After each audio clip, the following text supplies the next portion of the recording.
Tawanan mo ang iyong stress. Alam natin ang kasabihang, laughter is the best medicine. Totoo yan.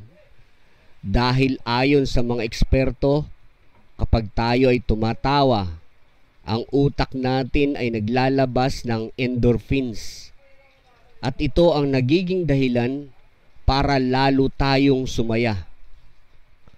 Tawanan mo ang iyong stress.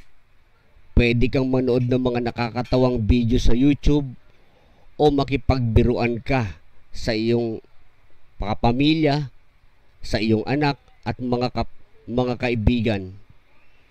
O maaari mong ibalik tanaw ang masasayang alaala noong nakalipas. Basta ang mahalaga, maibaling mo ang iyong nararamdamang stress sa masayang bagay.